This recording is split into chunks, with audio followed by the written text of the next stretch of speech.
Good evening. Welcome to the Community Awareness Committee's October panel discussion. Our topic this evening is Cobb Fire Department. I am Trish Steiner, Chair of the Community Awareness Committee. For those of you joining us for the first time, the Community Awareness Committee is a committee of the Neighborhood Safety Commission. The Neighborhood Safety Commission are 15 individuals appointed by the commissioner and the chairman of Cobb County Commission. We welcome you and thank you for attending this evening, and welcome those of you who are watching on Cobb TV. We have cards available for written questions. Please raise your hand, and we will be glad to receive your questions throughout this evening's discussion. Please turn your cell phones off or on silence, as your phone will interfere with the live broadcasting. Our moderator this evening is Joel Cope. Joel is an attorney whose practice is in trial litigation, and he has been a practicing attorney for 20 years. He currently serves on the Neighborhood Safety Commission and serves as the chair of One for One term. He served as the president of the Mableton Improvement Coalition and president of the Mableton Community Fund. He has also served as secretary and president of his HOA and was appointed by the past county commissioner chairman to serve as a member of the Transit Authority Board, eventually obtaining the position of the board's vice chairmanship. We thank you so much, Joe, for being our moderator this evening, and Joe will now introduce our distinguished panel members to you for this evening. Wonderful. Thank you very much, Trish. And I want to say welcome to our members of the audience, as well as our members that are out there in the public watching us on either TV23 or watching us on the internet. We're delighted you're with us this evening. I think you're in for a very educational and interesting evening. As Trish has mentioned, we are going to be here talking to officials with Department of Public Safety and the Fire Department. We'll be very lucky to hear from them, their expertise. I think collectively they bring a wealth of knowledge about fire safety and public safety in general in the county, and we're very lucky to have them tonight with us. The way this will work for the folks who've never seen our program before is that we will begin with about 5 minutes per speaker until we've gone across the dais, and then we'll go into questions and answers. Those questions have been submitted to us previous to this evening, and all the speakers are invited to comment on every matter that we talk about. We don't generally ask questions that are specific to any one individual. So I would tell them all that please feel free to add your expertise and your wisdom to any questions that are posed tonight by our questioners. And again, we do thank you for having joined us this evening, for sharing that expertise. Would like to introduce them to you. The first person, Division Chief Spencer Miller with Special Operations, Deputy Chief Bill Johnson, with Preparedness, Deputy Chief William Tanks with Response, Captain Dennis Thayer, Executive Officer to Department of Public Safety, Division Chief Jay Westbrook, Fire Marshal, Battalion Chief John Conniff, 2nd Battalion A Shift, and Division Chief Danelle Campbell in training. Again, we are very fortunate to have them with us, and what I'd like to do is have them tell you a little bit more about their backgrounds, and then after that time is concluded, we'll go into the question and answer session of this evening's program. All right, well, thank you very much. My name's Spencer Miller. I've been with Cobb County Fire for almost 28 years. I'm the Special Operations Division Chief, which means I run the Emergency Medical Services Program plus the Special Operations teams in the county. The Emergency Medical Services in Cobb County, we are a fire-based EMS service, which means we do not transport you to the hospital. We actually use 2 contracted ambulance services.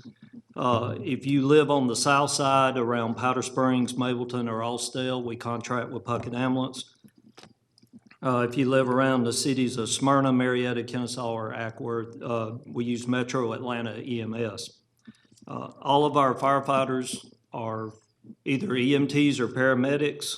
All of our units are basic life support, which means they can provide trauma care, they use defibrillators, they can start IVs on you, and 14 of our units are advanced life support, which means they can give cardiac drugs, they can do advanced airways, they can also do a 12-lead EKG on you and transmit it from your house to the doctor so they can go ahead at the emergency room and get ready for your arrival. I'm also the manager of the hazardous materials team. We have a 48-member hazmat team that's in the north and the south part of the county. They do chemical spills, biological response, and radiological incidents.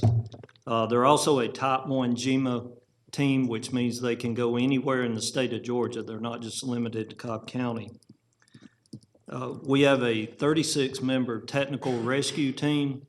These are basically for special incidents that happen inside the county. They're trained in advanced vehicle extrication, structural collapse, water rescue, rope rescue, trench rescue, and confined space. So if we have any unique scenarios, that's what these crews are there for. They're also part of the Georgia Search and Rescue Group, which is a statewide organization, and they just recently deployed down to South Georgia to help with Hurricane Matthew. So we were part of the assistance in that area. We also have a 12-member medical operations team. They basically serve as medical support for our special ops teams, but they're also the tactical medics on all the SWAT teams for the Sheriff's Department and Cobb County Police. Also, our division manages the public access defibrillation program. We have 175 AEDs in most of the county buildings. There's one here in the room with us. We basically train any county employee that wants to be trained in CPR for free. They're also available for the public if a medical emergency arises. And then the last thing we do for the elderly citizens in the county we are partners with the Cobb County Elder Abuse Task Force, which is also part of the Neighborhood Safety Commission. Our crews are usually the first ones to encounter elderly people that have either been abused or neglect or a self-neglect issue when somebody can't take care of themselves anymore. They don't have access to their medications anymore. And basically we work with state and local and private agencies to try to get them the help that they need. And then we also work with law enforcement to prosecute anybody that might have committed any kind of elder abuse. All right, great. Thank you so very much. Appreciate that. Deputy Chief Johnson? Hey, thank you very much. Like you said, my name is Bill Johnson. I'm the Deputy Chief of Preparedness for the Fire Department. I've been with Cobb County Fire for just over 22 years and just recently in the Preparedness Division. Under the Preparedness Division, we have several divisions for the Fire Department. First one being the Vehicle Maintenance Division. The Vehicle Maintenance Division basically is responsible for the routine maintenance and some of the repairs on all the emergency apparatus that respond in the county. Any of the major repairs that we can't handle in-house, we'll contract through an appropriate facility. In that division, we have a manager, 3 maintenance techs, and a fiscal tech, which is basically a parts manager. Also under the preparedness, we have our support or logistics division lieutenant. This lieutenant, what he does is he's responsible for ordering all of our and spec'ing out all our emergency apparatus, whether it's a replacement vehicle or it's a new vehicle that we're adding to our fleet. This lieutenant also is responsible for the ordering of all our support staff vehicles. He also equips all of our firefighters and all of our personal protective equipment. He's responsible for making sure all the apparatus has all their needed equipment, no matter, whatever it is. And then we have our training division. Our training division is actually headed up by Division Chief Donnell Campbell, and I'll let him talk about his division here momentarily, so I won't get in the weeds on that. And finally, under the preparedness side of the house, we have our TV-23 fire representative. Even though he's assigned to TV-23, he does fall under the preparedness division. Wonderful. Thank you very much. I do appreciate that. All right. Deputy Chief Tanks, if you'd like to speak to us about your background? Yes, sir, glad to. 25 years with the fire department. I'm over the response area, which is pretty much the folks that come to your door when you dial 911. We have approximately 600 firefighters, emergency responders that not only is firefighters Chief Miller described earlier, they are cross-trained as not only capable of putting out fires, but they also provide emergency medical care. They can handle hazardous material scenes if you have spills or someone has an accident on interstate and one of those tankers lose a lot of fuel. We got guys that know how to respond to those type calls. If someone gets trapped in a somewhat like a cave or a construction site, we have guys that have technical skills to do that. They can go out on water and make rescues. You name it, anything that you would dial 911 for, other than law enforcement, firefighters going to respond. I think traditionally, a lot of people think that firefighters just ride around in trucks and pull a hose and put out fire, but the role has expanded so much to now we're really just what you call the emergency responders. If you see, if you get a hurricane, even when we had the recent Hurricane Matthew, we had firefighters, as Chief Miller alluded to a little, that were part of a team that responded to help out right out of Cobb County. We have guys that work under Chief Kniff on our technical rescue team that the Georgia State Patrol used. If you have somebody that needs to be rescued from a remote location that cannot be accessed by a vehicle, we can put them on a helicopter, let them down by a rope, pull you out just like a real live hero. These guys and girls are trained to do anything that's necessary to save a life, protect the property of any citizen, any visitor, or anyone that's in Cobb County, and we're very proud of them. So 600 of them, they work on a 24-hour shift. They come in, work, they spend the whole day away from their family. We provide them with a fire station that Chief Johnson has oversight of and making sure they're adequately housed. Captain Thayer actually helps make sure that they have the things they need there to be comfortable. They have the kitchens, they have bunk rooms, they sleep there. If you call 911 at 3 in the morning because you're having chest pain or you smell smoke, we're gonna have somebody get up, get on that fire truck and get out to you as soon as possible. So that's the section that I'm over, the responders. Again, 24-hour shifts every day of the week, Christmas, holidays, they're there. We don't have days off. We staff the stations and the apparatus every day, every minute, every second. 29 stations spread out throughout Cobb County, 4 battalions. And a battalion is a collection of stations. You will meet one of our battalion chiefs here in a little bit, Chief John Kniff. The battalions are divided into geographical divisions. We have 1st, 2nd, 3rd, and 4th battalion. We've outgrown it. Actually, we're trying to get to a point where we need a 5th battalion. The county has grown that much. And within those battalions, you have maybe 6 or 7 fire stations. Within those stations, you have a lieutenant that's over a station. And when you dial 911, that's who responds, one of the fire engines.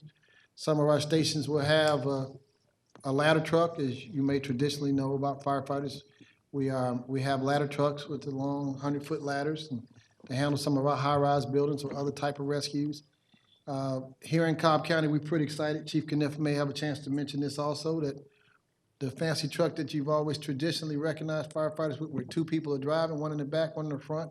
Cobb is getting ready to get our very first, we call it a tiller truck, down in the 2nd Battalion, which is down in the Cumberland area. The 1st Battalion is in South Cobb. That's your area, Joe. And the 3rd Battalion is over in East Cobb, and the 4th Battalion catches Kennesaw, Ackworth, that northern west area of Cobb County.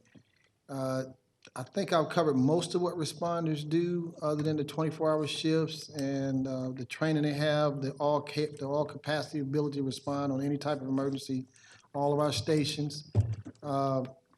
And for the most part, at headquarters where I work, there are 12 battalion chiefs who have oversight, daily responsibility on a 24-hour basis of all those responders in their battalion. Good example, the other night we had a car chase that ended up with a fire, one of our older fire stations. The person drove off the road, ran into the fire station, damaged the fire station, knocked a hole into it. Fortunately, it was an older fire station, nobody was in there. And we get phone calls 3 o'clock in the morning, hey, we got a fire station damaged. And of course, we can't be there, but our battalion chiefs are there to run these operations 24/7. So we're well organized. We've been around for 41 years. Cobb is a well-respected department in the metro area. As a matter of fact, it's a well-respected department in the country. You can go anywhere in this country and mention Cobb County Fire. You all should be very proud of your fire department. We have people that teach all over the country because of our expertise.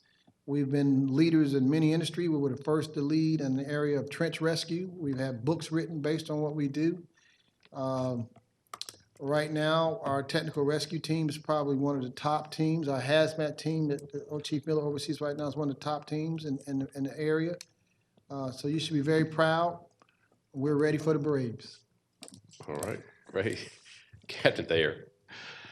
Good evening, Joel. Thank you very much. And on behalf of the fire department, we really appreciate the Neighborhood Safety Commission giving us the opportunity to come out tonight and highlight what we do as an organization here in Cobb. I've been with Cobb County Fire Department a little over 25 years now, and I have a little bit unique role in the fire department as I don't have a whole lot of defined responsibilities, with the exception of our buildings, our facility maintenance division. I am the division manager for the public safety facilities maintenance division. We have 7 personnel that work full-time, maintain all of the public safety facilities throughout Cobb County. That's police, fire, animal control, 911. We work closely with property management on some of those facilities, and other ones we're solely responsible for. 39 different facilities throughout Cobb County that we handle on a daily basis. Other than that, my role is a little bit different because there's not a lot of defined job duties in there. My role is, even though I work for the fire department, I work assigned directly to the director of public safety as one of 2 executive officers that are there to serve at his pleasure, basically. And my role is basically to ensure and does the fire department's mission fit within the county's overall mission and the overall mission of public safety. And I help to facilitate that communication between public safety and the fire department, and to ensure that our missions are aligned and working closely together. A lot of project management involved in my role, both within all of public safety and with the fire department. I don't necessarily spend all my time doing the fire department work. I do spend a lot of time doing other areas of the police department and 911, or more global projects within the Department of Public Safety. A lot of strategic planning, that type of thing is the role that I have right now. Okay, great. Thank you so much. All right. Westbrook. Yes. Once again, Joel, thank you for allowing us to be here tonight. And it's good to have the opportunity to get the story out about what we do, not just the things that we do that draw attention.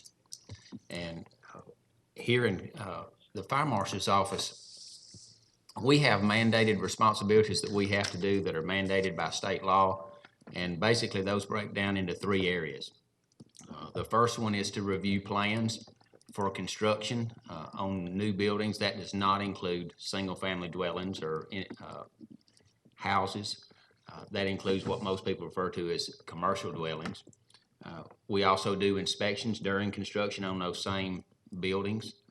Then we also have a responsibility of issuing certificates of occupancy, which most people have heard that word sometime in their life, may not know what it means, but that's the final piece of paperwork that says this building meets code. And then we also have a responsibility of doing inspections on existing buildings that the state has deemed in Title 25 as special hazards.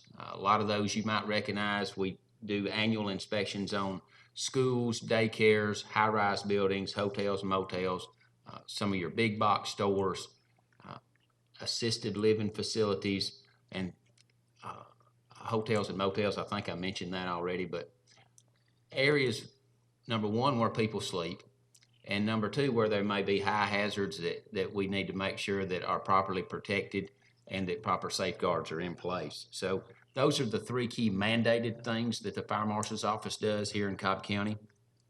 And some other things that we deal with that our viewers may be more attuned to or may be readily on the forefront of their mind is outdoor burning, which everyone seems to have an opinion on that at one end of the spectrum or the other. We also coordinate our efforts with our fire investigations unit and our public safety education division at the safety village.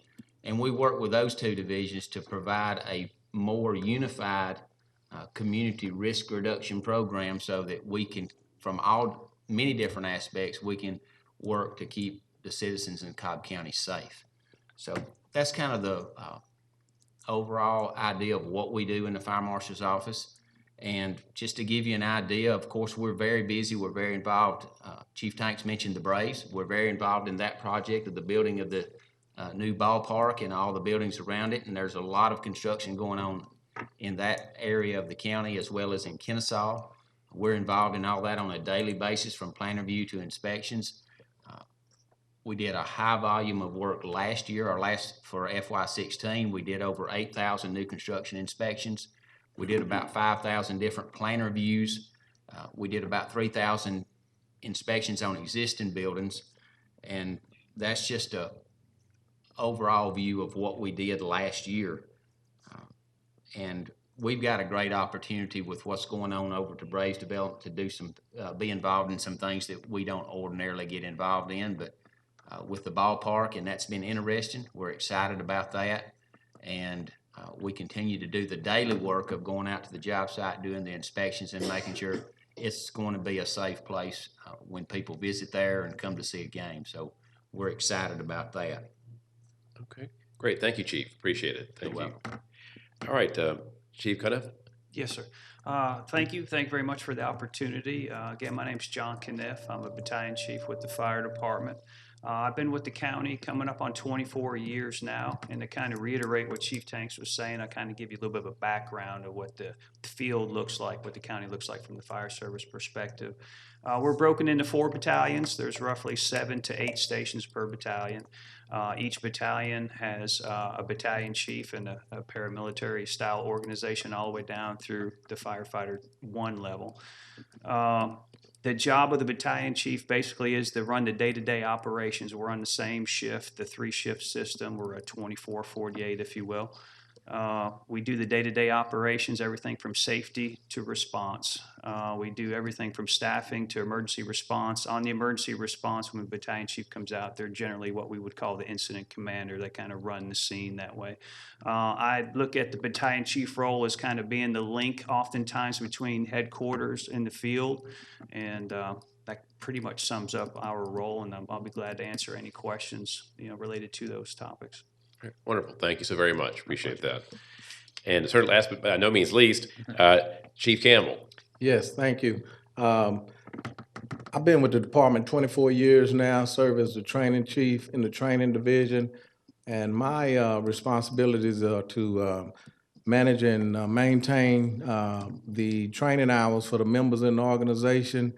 These hours are placed on us by state and standards in training, as well as some national certifications. We certify and recertify our members, and we do this through a couple of ways. One, we have 2 recruit academies a year. One is a lateral entry academy. The other is a regular fire recruit academy. Lateral entry academy is an 8-week program whereby we bring individuals in that meet certain standards and have certain certifications. The other one is the regular Fire Recruit Academy, which is about 10 months long. And there we bring in folk in who may not have any background in fire service. And we train them up to a certain standard before sending them out to the field. My job really is a very interesting job because ultimately it is to create an environment where our members can train in such a way. But we're not just sending them out just train at necessarily minimum standard. We put a lot of emphasis and efforts into the training that we provide them. And also we want to make sure that the training we provide is in line with the mission statement that's set by the fire chief. And so we're trying to be compliant with that as well. Then there's two other processes. One other process that we are heavily involved with, and that's the promotional processes that take place within the department, which can come with a lot of legalities, if you will. So those 2 pieces really are what we really do a lot of, the recruit academies and the promotional process, which can be stressful at times. Sure. But other than that, we do this training through the help of, I have 11 staff members that work with me. We have the EMS coordinator in the training division, along with EMS instructor. I have a captain, 3 lieutenants, and 3 engineers, and a couple of admins that do a great job and help us to accomplish the goal. Okay, wonderful. Well, thank you all for giving us that insight. Before we kind of begin and kind of flesh out some of the concepts you've talked about, Let's kind of begin with some basic terms. The first is first responder. That term is bandied around quite a lot in the public discourse. What does that mean, especially in light of the fire department? I'll take that question. The emergency system, if you've watched a lot of TV in the past where you had the old guys out in California, what is it, Emergency 51, what were they called? Emergency 51. Yeah, that TV show. Johnny and Roy. Johnny and Roy. Yeah, I don't know if anyone just can remember Johnny and Roy. But our system is set up from 911 for a trauma call, for example, from 911 to the emergency room. On a fire call, obviously you're gonna get a fire truck. And in any event, like in 9/11, the New York Towers, we call the first responders are the ones who respond. It's self-explanatory in a sense. The ones who are gonna come to the scene initially, the first to get there and start the process. Case in point, little kid falls out the tree, hurts themselves. The first responder, firefighters, will come in, package them up, get ready, maybe put a collar on them, make sure that they're stabilized. An ambulance transporting responder comes in, packages them up, and then takes them to the hospital. And the third part of that emergency response system is the emergency room, where they'll hit the emergency doctor if it's necessary to do surgery, nurses, and they get care. And from the emergency side of response, they go to more definitive care, whether it's critical care or just stabilization. They go into our emergency system that way. But first responders are the first leg of that triage system or that response system that you'll get if you dial 911. If we have a major hurricane and FEMA or GEMA comes in, they're not going to come as soon as you dial 911. And I know I'm kind of drilling this out, but to make sure the concept is understood. We are the first to respond in Homeland Defense. We are the first to respond if you have a medical emergency. We're going to be the first to respond if you have someone missing. You have an elderly patient that's lost. You have no one else to call, 911. We are the first responders. I hope that I've kind of made that clear. Sure, and again, it's just fleshed out. So basically, first responder is specific to the fire department. It's not meant to include police. It's not meant to include, like some other groups. It's very specific to the fire department and the folks that work within the fire department universe. Is that a fair statement? It's close to a fair statement. Police officers are law enforcement. Right. And so you dial 911 for someone breaking the law, but when you talk about emergency needs on someone's life, on someone's property, or on the environment, chances are we're going to be that first responders. You will get some police. Sometimes the police may get there before fire does, and sometimes, rarely, but the ambulance may get there. But we're more equipped to where we're set up, to where we have stations placed within a 10-mile radius of everywhere in this county. That's one of our goals. In every neighborhood, we're set up that when you call, we try to get to you, I believe is Spencer, within 4 to 8 minutes. That we have a goal to try to get to you within 8 minutes on certain calls. On average, no more than 12 minutes, but we try to get to you very quickly. Some of our stations are set up where our guys can get to you in less than 4 minutes. Okay. Now, I know there's been several titles kind of mentioned as well tonight by the various speakers. Some people might be familiar with the hierarchy.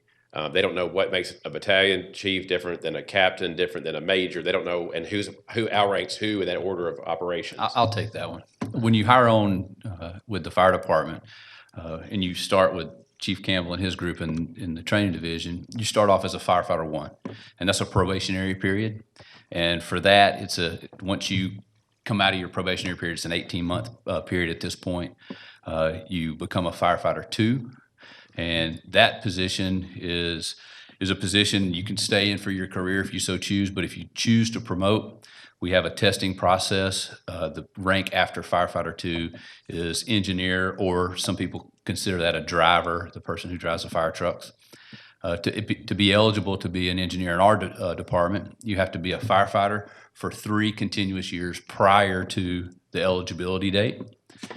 The testing process for engineer and the next step, which is lieutenant, is very similar. You have a written test, and then we do an assessment center where we bring in an outside company, and they put on an assessment center, which is different levels of testing or scenario-based type or structured interview questions. And they're all scored in a cumulative and then averaged, and there's a rank structure. So after engineer, once you're an engineer 2 years, you can test for lieutenant, which in our department is an officer. They're a station officer. Once above the rank of lieutenant in our department it's a command staff appointment. After lieutenant, once you're a lieutenant for 2 years, you can put in to be appointed to the rank of captain. Again, that's most of our captains are in the field. They are typically in charge of a double company. They report directly to a battalion chief. Once you have been a captain for 2 years, you can be appointed to battalion chief. Again, that's the fire chief appoints the battalion chief. And for battalion chief, we're fixing to, hopefully, we're going to add a new position in the department coming up soon, which will be between the battalion chief and the deputy level chief of mine and chief tanks. It's going to be called a district chief. You'll need to be the level of captain or higher for 3 years. And that level is equal to our division chief, which is Chief Miller, Chief Westbrook, and Chief Campbell. And then after that, to be a deputy chief, you have to be a captain or higher for 4 years. 4 years. And then, of course, above deputy chief is fire chief.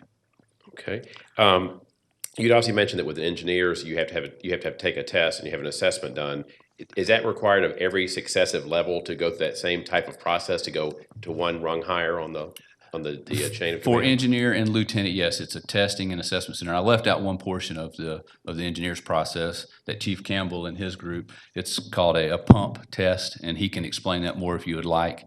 And basically, it's just a test of making sure that when they're driving the fire truck, when they get to a fire scene, they're competent in getting water from the fire truck to the end of the hoses where to put the fire out. And he can dive into that if you choose. But at captain and everything above typically is an assessment center-based testing where, again, we bring in an outside company. We'll have outside assessors from other departments where we'll have different aspects of the test.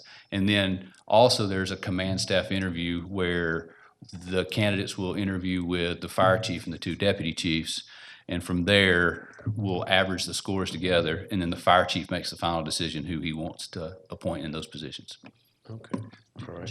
Joel, I'd like to share a little bit about what we do in the fire marshal's office, because we have a unique system where firefighters can enter the fire marshal's office as an inspector tech from field operations, and then they can go through a process through training, certifications, and experience where they can then move up to the level of an Inspector 1, which carries a slight pay raise with it. And then with more experience and more training and more certifications, then they can obtain the level of Inspector 2, which is another pay increase, which helps us keep qualified and experienced individuals in the fire marshal's office, because once we bring somebody in and they are able to learn what we do in the fire marshal's office, it's very important that we retain that experience and that institutional knowledge, because it takes us about 4 years to get someone to the point where they can operate at a level where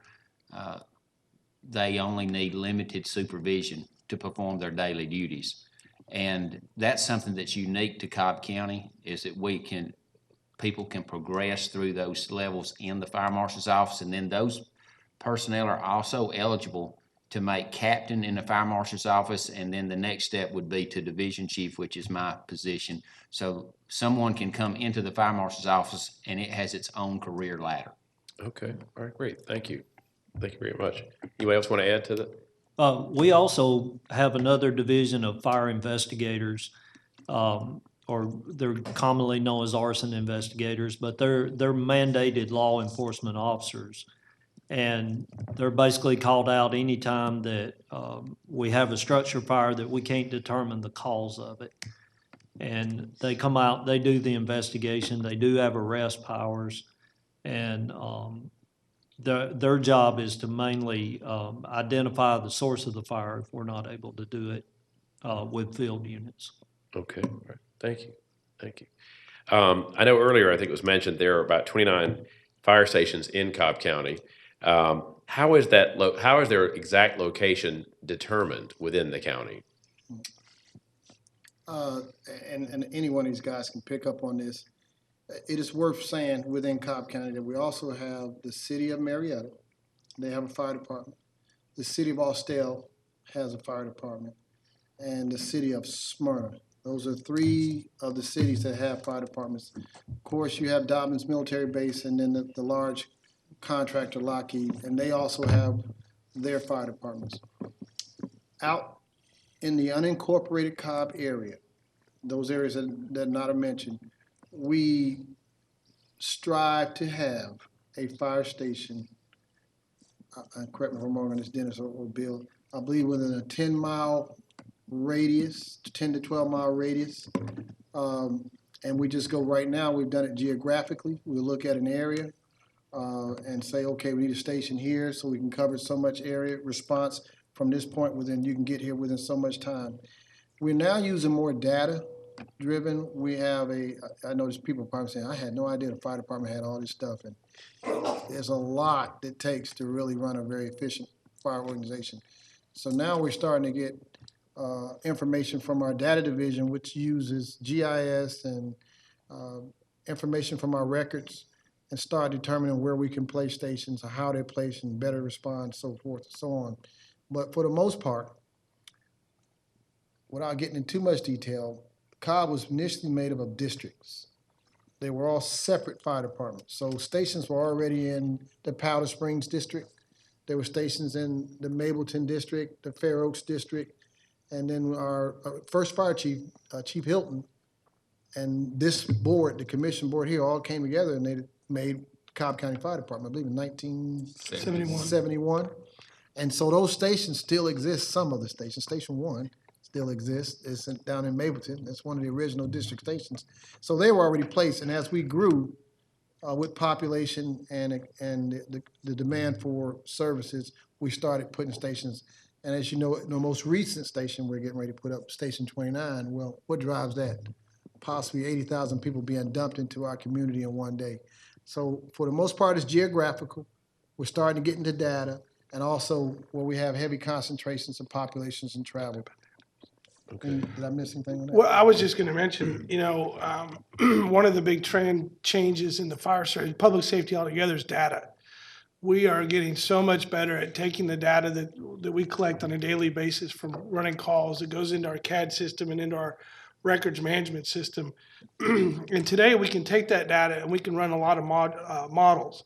And we do, even though when we, for instance, we have a couple fire stations that will come online a couple years down the road, and we have a good idea of where maybe that fire station needs to be. We have it's a gut feeling, that you have an area that's doesn't have the station as close as you'd want it. But what we'll do is we'll do a lot of modeling with different scenarios with the data that we have right now. And it's getting high tech. We're working with the county. We're actually working with Kennesaw State University with some of our data information, and beginning to get some much better data and to support our decision making in those places. Where do we put a station? Do we put it here or a mile down the road here? We know the general area, but we can pinpoint where's the best place to put a station now based upon that modeling and the data that we have.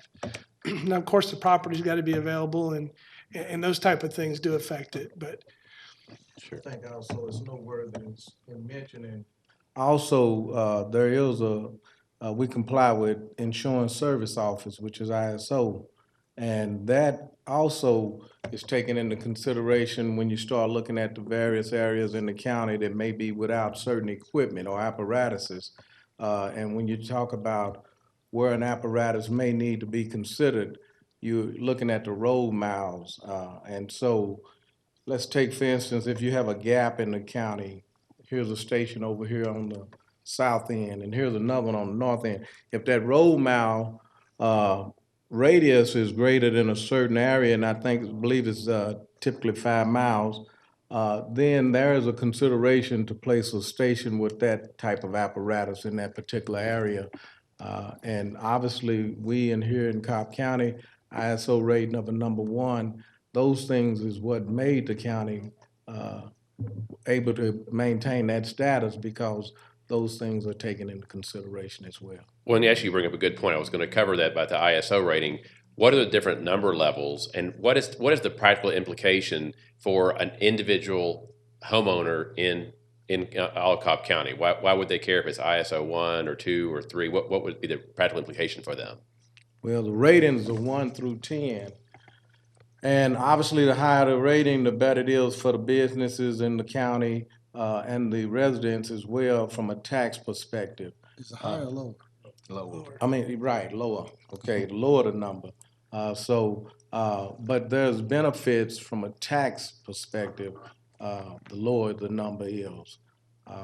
Because really what ISO does, ISO comes in and it's they basically look at and assess the county's ability to respond to a disaster and mitigate it.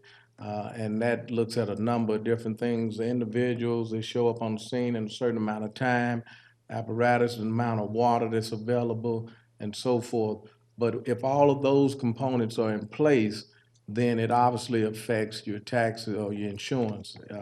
So that's the implication, or some of Yeah, it. Joe, it's, when a State Farm or Farm Bureau decides to look at your house and decide what that insurance rate will be, they will want to go get an independent, third-party organization that says risk level is here or risk level is here. And so the rating, in a sense, grades a fire department on how well they can cover, and this is strictly a fire, not your EMS or anything else. And so if I'm gonna decide, if I'm State Farm, I'm gonna decide that, Joe, the fire department in your community has an ISO rating of a 10, which means you pretty much don't have a fire department. We're gonna raise your insurance rate as high as possible, because the chances of, if your house caught on fire, chances of us putting it out is slim to none. You come down lower, ISO rating of 5, 6, okay, we'll reduce the insurance. And so for the common homeowner in Cobb County, what it means, Cobb County has the highest insurance service rating that you could get, which is a 1. Doesn't mean every insurance company will use that rating. That just may be one thing, or they may use another form of assessment. They may look at historical data. These days, these companies are getting very sophisticated. They may not necessarily use, but ISO is still probably the most well-known rating system that they use for insurance organizations. So for the average homeowner in Cobb, you can be assured that because we have the highest rating, one of the few counties in the country to have that rating, you're going to get the best insurance rate. So where does it affect you on how much you pay for insurance? Okay, I appreciate both of you making that very real for people. Thank you. Now, I think people would probably be surprised that the fire department is only 41 years old in the form that it looks like today. I think most folks would probably be pretty surprised to hear that. You kind of think it's been around forever and ever and ever. You mentioned about the relationship between the different cities in the county and the county itself. How does that interplay work? If, for instance, someone's house catches on fire, they're 1 block away from a city fire department, and they can see it. Does the fire department in the city just kind of wave and say, "Hey, it's been nice. Sorry for you"? How does that work exactly? I won't dominate the panel, but I'm quite sure any one of these guys, they're going to talk to you about our mutual and automatic aid. John, you want to handle that since you're Yeah. Fire response? service is known throughout its years of service that we do mutual aid with other departments, or other departments do mutual aid with us. There's different types of agreements out there, everything from a mutual aid to an automatic aid. The situation specific to us, we are on the same dispatch channel, the same 911 center as the city of Marietta. So we work daily hand in hand with them. Just earlier today, we were dispatched to a possible fire, and on that dispatch was a City of Marietta engine as part of its normal routine. We have mutual aid agreements with the City of Smyrna and the City of Austell as well. They're not on the same channel, but we are familiar with them. We do on occasion train with them as well, so we will respond with them, or they'll respond with us as needed. And that's simply a request from a piece of equipment, an engine or a truck or a chief's car to, hey, we need help from this department, and that system is basically put into play at that point. So to answer your question, as a general rule, I think it would be safe to say that the closest, will go. And of course, I could not imagine a scenario where if we saw a fire and we were in position to make a difference, no matter what the jurisdiction is we may call for help and let them know we're going, but we would respond. Okay. How many personnel typically work in a fire station? Let's go back to Chief Kniff over there. It depends. We have the smallest station would be what we would call a single engine company. That would normally be staffed with 4 to 5 people. That would have an officer, which would be a lieutenant, an engineer, which is a driver, and 2, maybe 3 firefighters, depending on the staffing. A lot of the stations are what we would call a double company. They'll have an engine and a rescue, the rescue being that smaller vehicle, often a 4-door pickup style with the utility box on the back. That's got a unique role for us. I think Chief Miller was talking about it being the advanced life support unit. In those particular stations, you'll probably have about 6, 4 on the engine and 2 on the rescue. Another style double company that we have is very traditional in the fire service is the engine and the truck. The truck being the ladder company, the one with the ladder on it. And those situations usually have 4 and 4. So there are a couple stations where we have more equipment based on special operations like 4 or 8, one being technical rescue, one being hazmat, or maybe company 1 where they have an engine, a truck, and a rescue. Okay. Joel, just a little bit of added history there. When we talk about companies, we mean, when we say company 1 responded to something, we mean every piece of equipment from station 1. If we say company 4 responded, it would be every piece of equipment from station 4, and that's something that kind of gets lost sometimes. That's a lingo thing. Okay. But that's, you'll hear us talk about company, that's what we're talking about. And that goes back to the days when the insurance companies directly funded the response fire companies years ago, before fire departments were actually organized in the way they are now. Okay. No, thank you. Appreciate that. Thank you for that clarification. Just a little bit about the shifts the firefighters work, because people probably don't, people might be coming from different perspectives where they work retail jobs or they work 40-hour weeks. How does the shift work for a firefighter who works in the station? Chief Johnson or Chief Yeah, I'll take Kniff, that one. As I mentioned, I think Chief Kniff mentioned it earlier, and Chief Tanks, in Metro Atlanta, pretty much, everybody, all fire departments, for the most part, work a 24-hour on duty and a 48-hour off duty. So when we say 24, 48, that 24 hours, we're to report at 0700 hours, 7 o'clock in the morning. We'll work 24 hours continuously, and we'll get off at 7 o'clock the next morning, and we'll have 48 hours off. We're broken up into 3 shifts. We call them A, B, and C shift, and that's how it works. So you work every third day. It's A, B, C, 24 hours. Okay. And so during the 24 hours that a firefighter is on duty, they're not leaving and going home to have meals and come back. No, they're not. All of our fire stations have full kitchens, just like a house. They have a sleeping quarters, a bay for our apparatus, an office area. We call it a day room, which is a den type area. Bathroom, showers is our residence for 24 hours. On a typical Monday through Friday, we say from 0700 to 5 p.m. is more of our standard business hours. The firefighters aren't in the stations sleeping and going to bed. No, we're required to, do training, do pre-fire plans, check hydrants, run calls. There's a lot of stuff that goes on during the day. After 5 o'clock is typically when they'll start winding down, cook supper, and then hopefully get some sleep at night. Okay. So basically they're eating together and they're sleeping in the same sleeping quarters.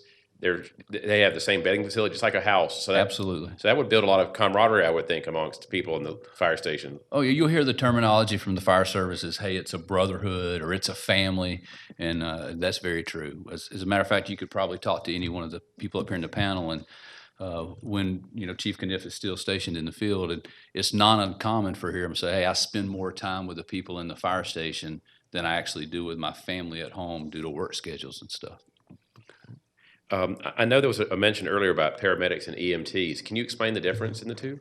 The difference has to do with the level of care that you can provide. The state of Georgia has basically 4 levels of EMTs. You have an EMT basic, which just can provide just basic first aid.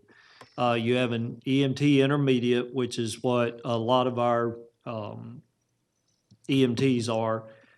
They can start IVs, They can administer several different kind of drugs. They can do airway maneuvers, put in different kind of airway adjuncts. There's an advanced EMT, which all of our new recruits in the last few, I don't know how many years, it's been several years now. Yeah, about the last 5 years, they come out as an advanced EMT. They can do everything a basic and an intermediate can do, plus some extra drugs. And then you have a paramedic, which is the highest trained. Paramedics can do advanced airway maneuvers. They can treat cardiac disorders, seizures, allergic reactions, a whole list of things that they can treat, including several cardiac disorders based on what your EKG shows. And then they can also give inhaled medications and basically treat just about any disorder that they might run into. So within the fire department itself, someone is not just a paramedic or just an EMT. You're a firefighter and a paramedic, or a firefighter and an EMT. Yes. When you come out of recruit school, it's one reason recruit school lasts so long. They spend half the time going to fire school, and they come out as a firefighter 1, and then they go to EMT school. And when we have the lateral class that Chief Campbell talked about, we generally look at people that already work for other fire departments. They're already certified as a firefighter 2. They're already at least an EMT or a paramedic. They have their hazardous materials operation certification.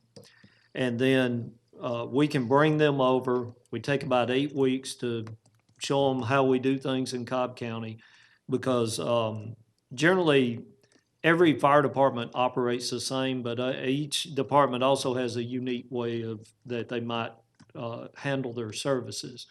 So basically, we bring them in to teach them how we do it, what attack lines we use, the methods that we use to fight fire, the medications that we carry on our vehicles.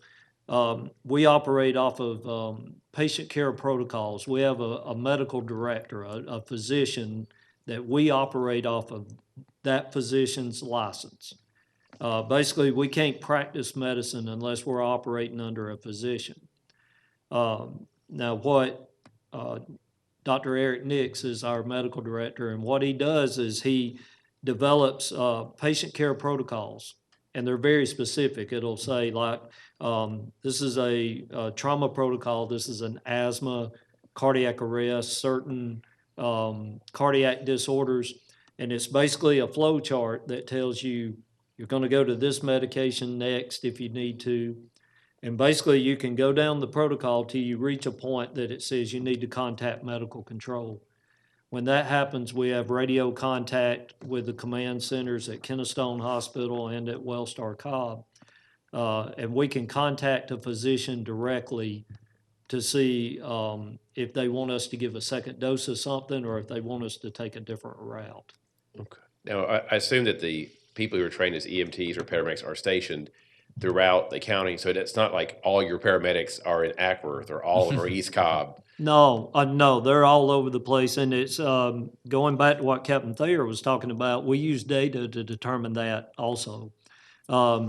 Most of the people up here on this panel can tell you that when we've had rescue trucks, we have several rescue trucks, but we also have some advanced life support fire engines too in certain areas. But our rescues change all the time. They get moved based on population density, on call records. We can look back at past data and determine that most advanced life support calls happen in the next territory over.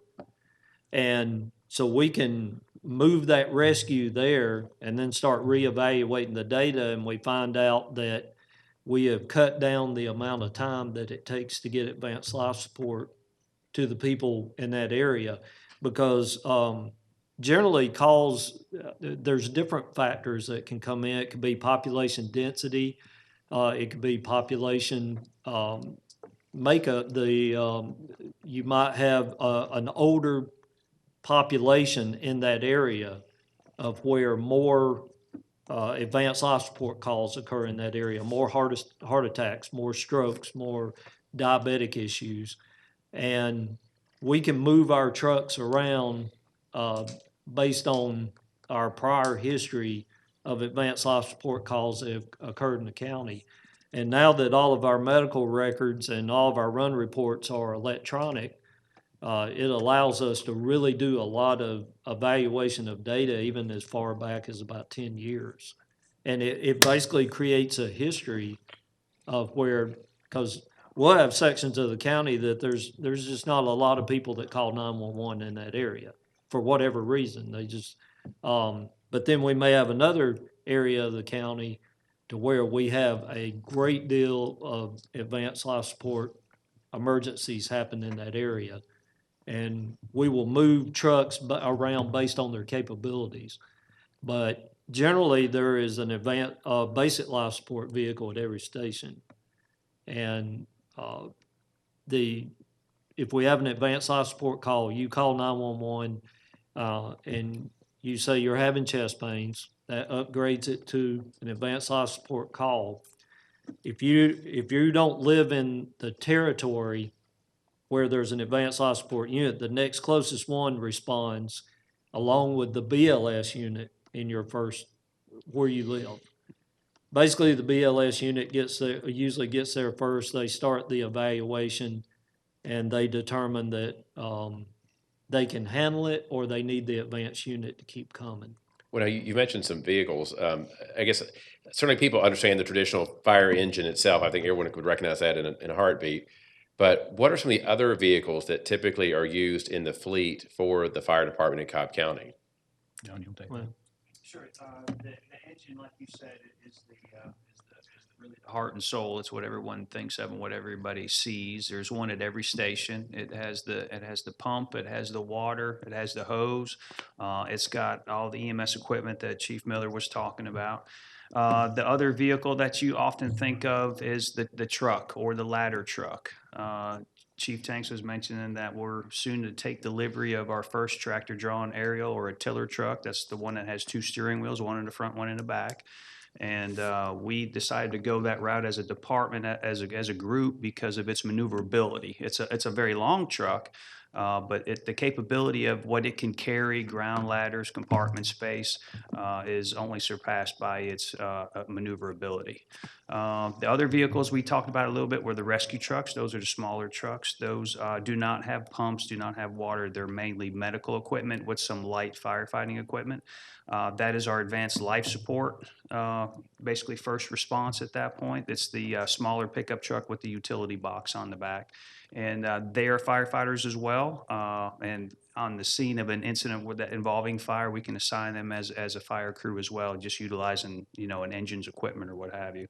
There's several special operations vehicles, from the med ops vehicle to the command unit. Of course, there's a full fleet of hazardous materials vehicles for the hazardous materials team, and of course, the technical rescue team with the heavy rescue, and then the truck 14, which is kind of a dual purpose apparatus that is both a truck and a heavy rescue.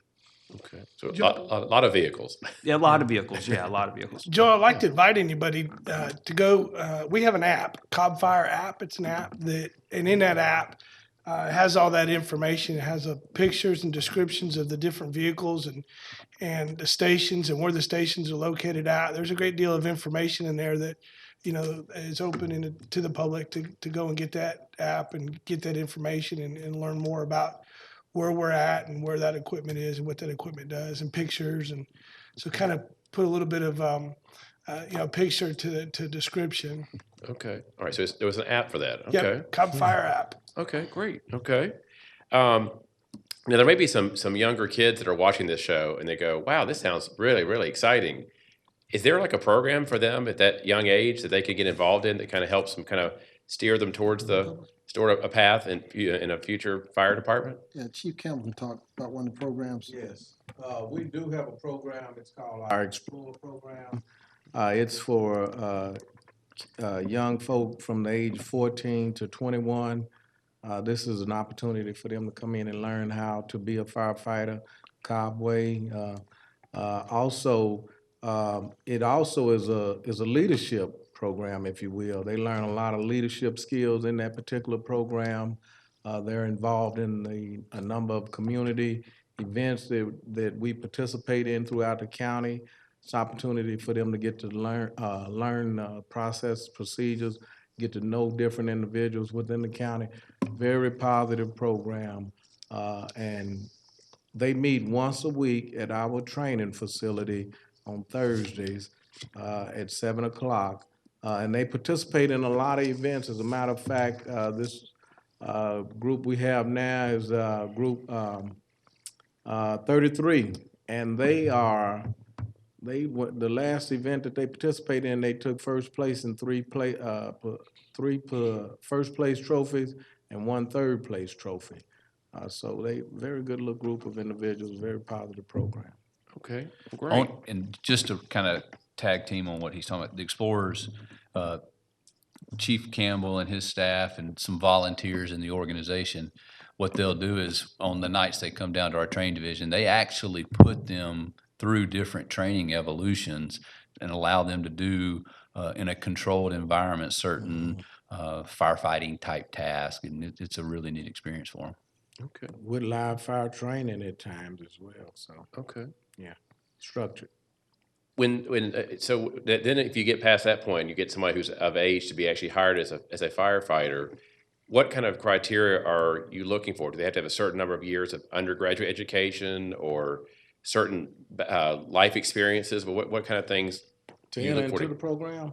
Not to the Explorer program, to be the He's actual talking about before firefighter. hire. Yeah, hire. Oh, okay. Hire- Yeah, hiring they can process. challenge the process to become a firefighter here in Cobb. As a matter of fact, we encourage that. They have the opportunity, like anyone else, if they meet the age requirement, to challenge the process, take the test. And if they pass the test, then they're into the recruit academy, just as anyone else would.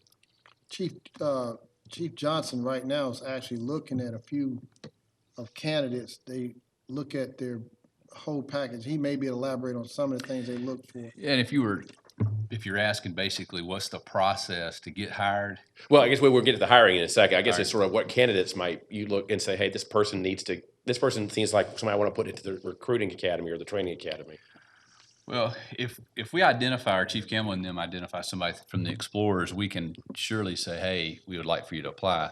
But as far as once we get into, or when you're ready to talk about the hiring process, it's the candidates go through certain steps, and it's at that point we kind of, for lack of better terms, vet them to see if they're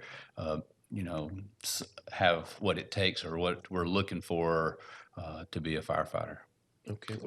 And I can tell you, if I'm a child out in the audience and you're asking me, what can I do to become a firefighter? It seems like it's something simple, but it is a complicated process. I'll say this. Integrity is a big thing. Pretty much, it's hard to get on the fire department if you have a criminal record. Okay, because we're gonna hire people that may go into your house while you're unconscious. And the fire department has such a great respect worldwide, and the credibility is so great. We have to have people of high integrity. So we'll tell folks, stay out of trouble. Because you get a criminal record, you're not gonna work for Cobb County Fire Department. That's one thing. Social skills.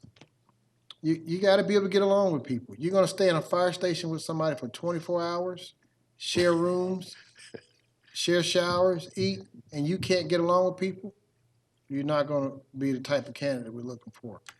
I would say problem-solving skills. You think math is boring? Math may not be a bad thing because you will have to solve problems in the fire department. You'll run across problems. We look for people who think quickly on their feet. So if I'm a student in high school and I say I want to be a firefighter, you don't have to have a college degree. The hiring age is 18. You can apply at 18 years old. We have a website. You can go to cobbfire.org, and it gives you the whole list of things that we look for. Physically fit. You got to be able to pass a physical fitness test that after you take a written exam, you got to be able to put on some gear and do some things and move around and meet certain time standards we need. So fitness, social, integrity, good clean record, problem solving, and then motivation. We look for a lot of character. You gotta want to do this. This is not something you're gonna get rich at. If you wanna be a doctor, lawyer, well, like yourself, Joe, I mean, then, that's a different calling. If you wanna go out and help somebody when they're stuck in a ditch or the house is on fire, you gotta kinda have a personality that says, you know what, I'm willing to take a little risk to help save somebody else. And that's a unique individual. So I hope that helps any of the audience to understand if they're in school. If you want to be a firefighter, stay out of trouble, get along with people. When you turn 18, come and apply, maybe go to the Explore program. One thing that helps candidates, go to one of the junior colleges, the technical schools, and become an EMT. If you already have completed the EMT program, which is a 2-year program like at Chattahoochee Tech, it makes you very attracted to us because the majority of our calls are not fires, they're EMS calls. In Jay's camp, he'll tell you, they look for folks with college degrees. He'll bring somebody in from outside the department, he can talk about it more. That's a more technical, requires a little bit more skill in education. Sometimes fire science and engineering degrees. The college degree may be required, and not always required, but it may be attractive if you're going to go with Jay's side of the house because they're more business and more technical in their nature. So I hope that covers most. Okay, yes, exactly. So assume you found a candidate who kind of meets these criteria that you're looking for, and they get selected to go to train. What is he or she in store for at that point? Coming through the training academy. And I think we touched on it earlier, depending on how they come in, if you're lateral, you're looking at 8 weeks of basically firefighting training, okay? And then because they already have the certifications that Chief Miller talked about earlier, then we move them on into the field. But now as far as a regular recruit, you're looking at about 10 months of training.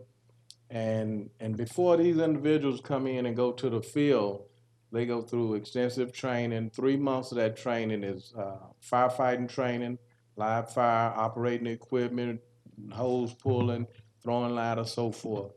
Another 3 months is in basic EMS training.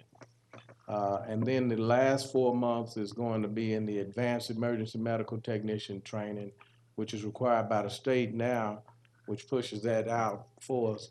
And it's very intense. You're taking an individual from, maybe been out of school for a while, and now you're putting them in front of a program that requires them to read 4 or 5 chapters a night. They have to be tested every week.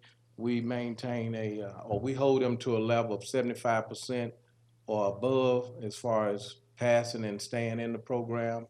If they fail 2 tests below 75, then, they come in and they talk with me, and then we have some other discussions, try to get them in the right direction, but another fail could possibly mean termination because the standard that we have in place is a very high standard. Just as Chief Tanks talked about, we're looking for a certain individual. And so it's a very intense recruit academy, very long, very stressful, but that's the standard that we have in place here. Okay. And Joel, I'd also like to say that, over the years, like we talked about earlier, the fire service has morphed into more of an all-hazard service. We do a lot more than just fight fire. And like when most of us were hired, we were coming on with people that had been hired to be firefighters. They never wanted to be EMTs, but the business changed.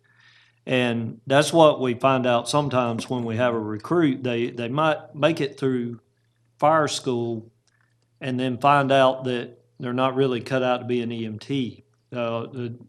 It's 2 different jobs that you have to switch hats a lot on calls because like the chief said, about 65% of the times when somebody calls 911 is for a medical emergency. So that is a majority of what we do. Also in recruit school, it's where you find out phobias that you didn't know you had. Fear of heights, fear of confined spaces, claustrophobia, different things like that. we have had that pop up several times with recruits that they never even knew they had an issue with it, and then they get put in that position. And, you know, we like for everybody that goes to recruit school to make it through, but that doesn't always happen. Okay. Does the county go out and actively try to recruit people to be in the fire department? Or do they just kind of sit back and wait for somebody to come to them? How does that work? Well, I can answer that because we were out recruiting today down at Pebblebrook. They had a career fair. We're invited to a number of those throughout the year where we go out and we talk to the young folk about the opportunities available here in the fire service. But we have a recruitment team as well that is led by one of the members in the training division and a couple of other individuals in the department. And they have events that they have scheduled throughout the year that they attend. And we've gone as far as even paying for somebody to participate in some of these events because we're that serious about hiring a good individual, high integrity, as Chief Tanks talked about, and we also want a diverse group of individuals in here. And so we put out a lot of effort to do that. And so to answer your question, yes, we do go out and recruit. Well, that actually brings me to my next question, which is about the diversity piece. I'm guessing the fire department wants to attract a diverse group of candidates, different life experiences and so forth. What kind of diversity are they seeking, and how do they go about accomplishing that goal? Chief Johnson, and by the way, we got a pretty good audience out there on TV. I'm getting texts from people who say, "What are you doing on TV?" That's right. They're paying attention. I had no idea that some of the folks that had texted me that were watching, so you got a pretty good audience, and I think some young folks are watching. But Chief Johnson is over the recruitment team and some of those members. But let's talk about diversity. Our department, one of our cultural commitments is diversity. We have an acronym called FUSE, Fitness, Unity, Diversity, Safety, and Education. That's something that we believe in. We understand that if a diverse community makes a 911 call, they don't want to see one type or one group of responders. Somebody's comfortable if they see someone that looks like them responding. We understand we have a diverse community in Cobb, so part of our recruitment efforts, it is geared towards recruit diverse candidates. Unfortunately, tonight you don't see any ladies up here on the panel. I do want you to know we do have women firefighters. As a matter of fact, we had a Chief, Becky Denlinger. You may have knew Becky. Was one of the first fire chiefs of the Metro Department. She's very successful. We have very successful women in our fire department, so firefighting is not just for men. Just happened to be, I guess, they're smart enough to make us come up on the panel tonight, but we have women in our fire service. We do go out to historically black colleges and do some of the recruiting. We go out to the athletic associations. Chief Johnson pays the budget, and he'll send them to some of the colleges to go look at different segments of society, whether you be your young folks that are into computers or we don't discriminate. You can come and work a Cobb firefighter. If you are 50 years old and you pass that PAT test and you want to be a firefighter, we'll hire you. So we do look for a diverse group because diversity brings a great skill set to what we do, and it helps the community when they see that, hey, these firefighters are here to help us, and they're not here in any way, set in any form. But yes, we do believe in diversity. We recruit for diversity, and we actually practice diversity too. I think it's important also when we talk to the fire chief and myself, when we're talking to people that we're potentially hiring, when we talk about diversity, we're talking about a lot of things that people think about immediately are, hey, race and sex or race and gender. But it goes so much further beyond that. It goes to skill sets. It goes to, hey, what are you good at versus what am I good at it? And so, because like Chief Tanks was saying, if we can respond to a call with a group of people that have a large skill set, the opportunity for us to provide them the service they deserve is much greater. And we have a group of people now that understand computers far better than any of us up here could ever imagine. And that's huge for us because now we're a data-driven fire department. And you know, that's huge for us. So it goes far beyond just what we might think when we think of the word diversity. And so that's very huge for us. Good point. Thank you. Thank you. I know there's been some mention about the fact that that Cobb has a kind of unique, has a unique culture of excellence in the fire department world. What exactly, for our audience, what kind of contributes to that sense of excellence that you might find if you perhaps drove 50 miles out from here that you may or may not see? What's unique about Cobb's training and protocol and culture? I'll try to summarize, and any one of us up here, especially Jay, can talk about the reputation that Cobb has in our fire marshal's office, how we're sought out by other agencies, not because we're arrogant, but because we have some best practices. Our previous fire chief, Sam Heaton, came to the whole department, and he actually, John Kniff, and I helped him rephrase one of his statements, and that was, he wanted our organization to be an organization that others were willing to be like. We didn't want it to sound like we were better than anyone else, so we had a vision that says we want to be a professional organization leading the way and setting a standard of excellence. So excellence, as you know, means to keep getting better. For us, excellence is being well known for our leadership, how we treat people. Our firefighters have a voice. We have an officers forum where our firefighters can come and talk to command staff, and we hear what they say and we get feedback. This idea about a tiller came from the field. So I would say the first part of excellence is we actually value the people in Cobb County Fire. It's not, we don't take our positions up here as we are the boss and they're the folks in the field. We actually value what they say, what they think, and we listen. So you have the whole organization contributing to this. I'll let Jay speak to a degree on how Cobb strives for excellence in terms of inspections and so forth, and how actually we bring folks in and look at our best practice. But in every area, EMS, whether it be our stations, we have one of the best fleets under Chief Johnson. We get the best trucks. Our responders get the best training under Chief Campbell. We try to select the best folks when we promote them. We have a very competitive process. We have Dennis goes out and makes sure we get the state-of-the-art equipment, whether it be new cancer reduction equipment or the best facilities. And Jay, if you will, speak on how we actually carry out our fire inspection vision, how we also stand out in the state on that. Yeah. Yes, I would. I want to step back just a little bit more. I've been with the county for over 28 years now, and I get a little charismatic about this sometimes. But what I want to say is the thing, and it's not just the fire department.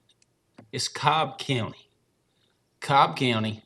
Since I've worked with them, I started working with Cobb County when I was 16 years old, working part-time, cleaning toilets and picking up garbage for Parks and Recreation.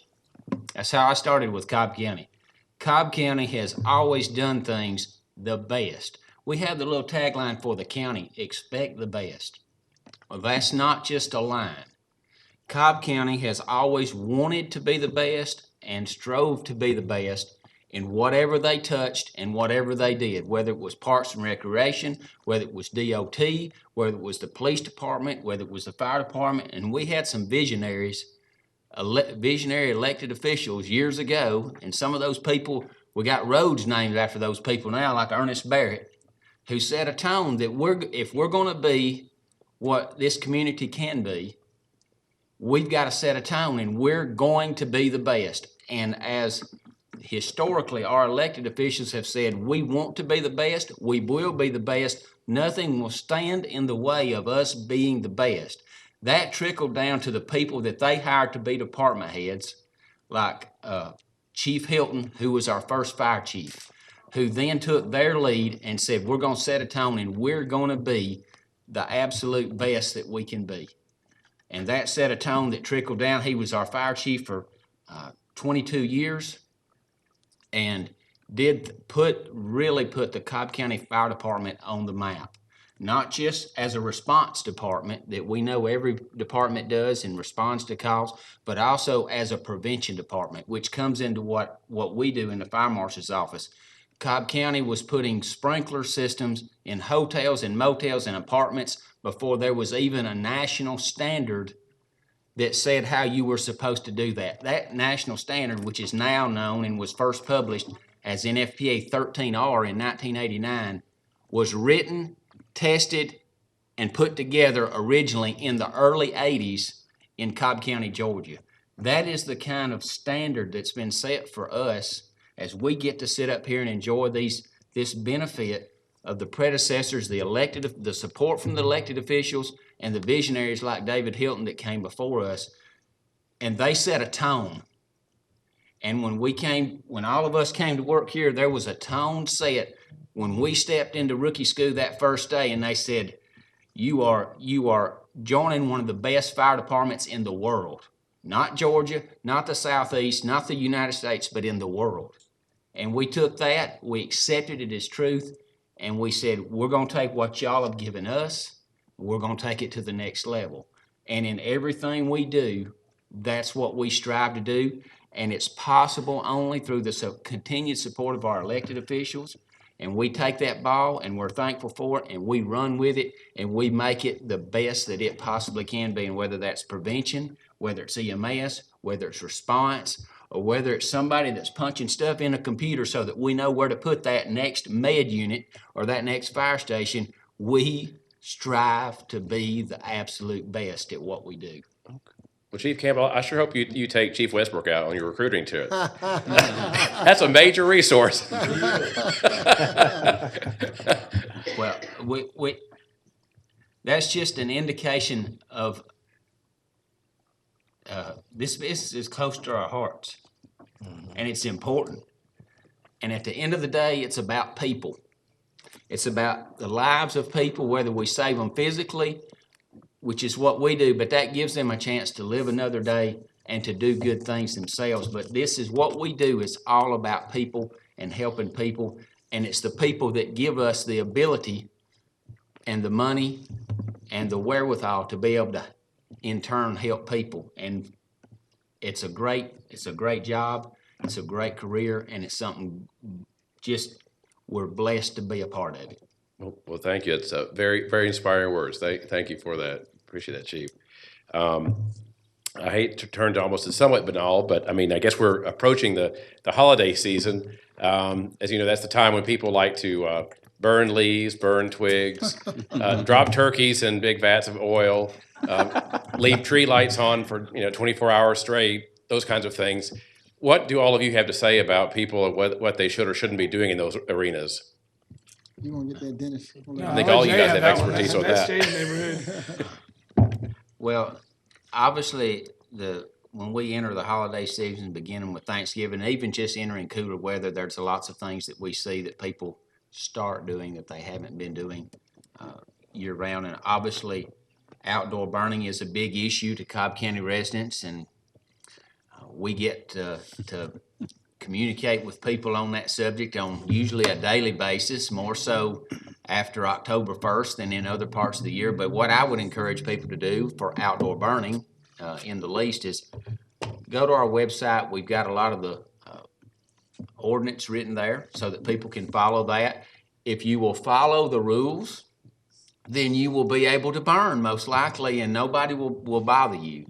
Sometimes we have some neighbor issues that we have to work out, but generally, if you follow the rules, everything goes smooth. And the best thing is you stay safe, and we get to respond to true emergencies, and we're not out here having to deal with brush fire or something that got out of control because you wanted to burn your pile of leaves. A couple of other things, what I always suggest is during this time of year, it's a great time as cool weather comes, check your smoke alarms, make sure they work.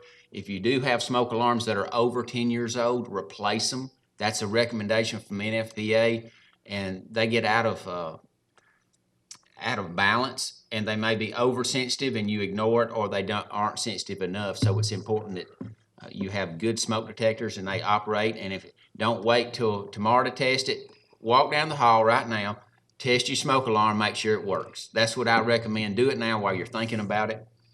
And obviously, with the turkeys, make sure that they're thawed before you deep fry them. Don't deep fry them on your deck. That's a bad thing.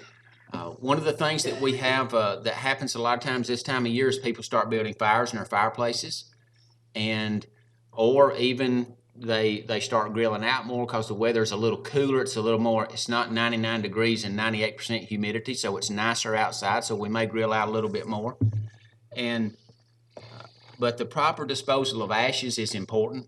Putting those ashes in a metal container and sitting them outside on a non-combustible surface like concrete. Don't put them in a paper sack or a paper box, and don't set them on a wood deck. Those things, yes, I mentioned that because we've seen that before. But those are some things that we see that happen from time to time that causes us to have a response, and that's what we want to educate people on so that they can prevent the fire, prevent the danger, but also prevent an unneeded response from our stations. And Jay, if I can He's include got- one other piece, as weather change, we start lighting the fireplaces. Keep in mind, you want to open your flue to the fireplace, allow the ventilation, and just be safe around that fireplace. That's a big thing this time of the year as well. Okay, all right, wonderful. Well, honestly, I really hate to bring this evening to a close. This has been really interesting to listen to, but I think our time is up, unfortunately. But I do want to thank in particular Division Chief Miller, Deputy Chief Johnson, Deputy Chief Tanks, Captain Thayer, Division Chief Westbrook, Battalion Chief John Cuniff, and Division Chief Danelle Campbell. You've all been a wonderful, wonderful panel. I think that all the citizens who are watching both here and at home have got to realize they have some amazing public servants working on their behalf each and every day. So we thank you for taking time away from your job and your families to be here with us tonight and educating us about this. It's possible we may have a future four about this. Again, there's so much more we could ask about. So this is fascinating. So thank you, each and every one of you, for sharing your time with us tonight and your expertise. And without further ado, I will turn it back over to Trish. Thank you. Thank you for attending and watching this evening on COP TV. We especially want to thank our phenomenal panel members for this evening for being our panel members. Thank you so much. We are honored to have each of you as our panel members this evening. Our community is very fortunate to have you and each one of you serving and dedicating your life to public safety in our fire department. We commend you and thank you for your daily dedication to protect, rescue, educate, and for saving lives and risking your life to protect the residents of Cobb County. A special thank you to David for broadcasting on Cobb TV this evening. Thank you for joining us, and we invite you to watch all of our 2013 through 2016 panel discussions on Cobb TV or link from the Neighborhood Safety Commission website. Please join us Wednesday, November the 16th at 7 p.m. when our topic will be law enforcement in your community. Thank you. Good night.